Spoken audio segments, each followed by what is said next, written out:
Kribensis cichlid, often dubbed the dwarf cichlid, originates from the slow-moving rivers, streams, and floodplains of West Africa, particularly Nigeria and Cameroon. With their vibrant colors and distinctive markings, they make captivating additions to freshwater aquariums.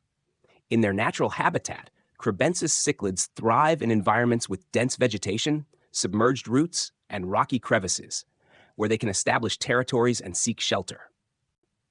As omnivores, their diet consists of algae, plant material, small invertebrates, and occasional insect larvae. Now on with the build.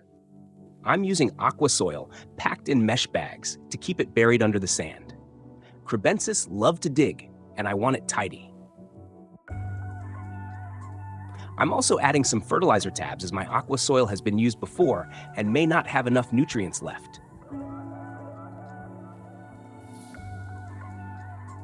The plant roots will eventually reach for these nutrient tablets.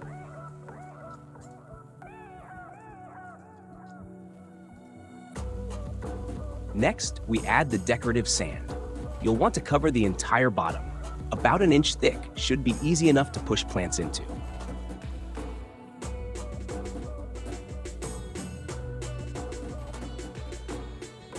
Using some earthbending skills, shape the sand bed how you want it to be.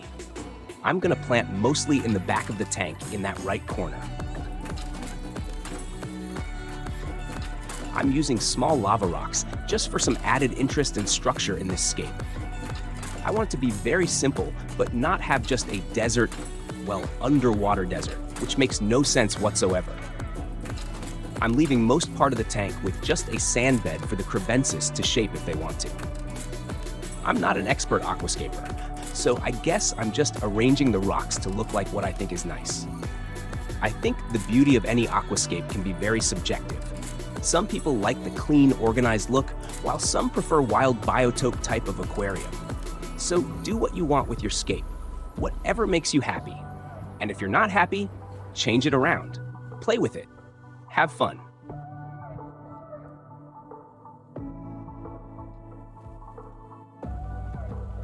When you've settled on the layout, fill up the tank with dechlorinated water. It's much easier to put in the plants with water in the tank, I find. Sometimes the driftwood may shift or float if you don't glue it properly onto the rocks.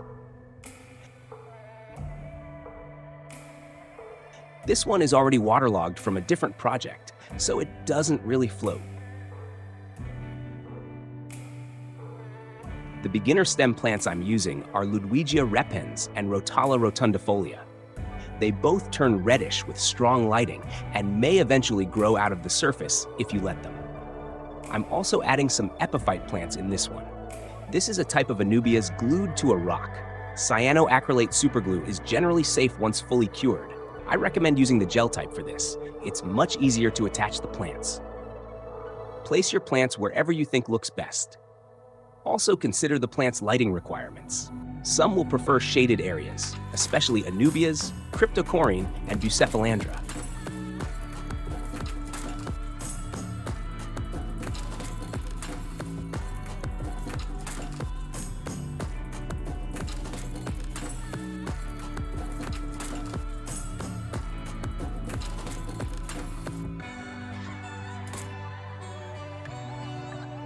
And we're done. Extremely simple aquascape that hopefully can take care of itself without much work.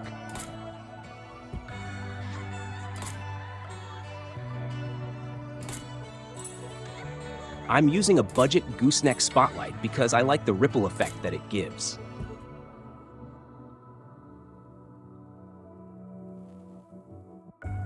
Stem plants usually grow the fastest, so I will trim them when they start hitting the surface. I can then replant those trimmings back into the sand.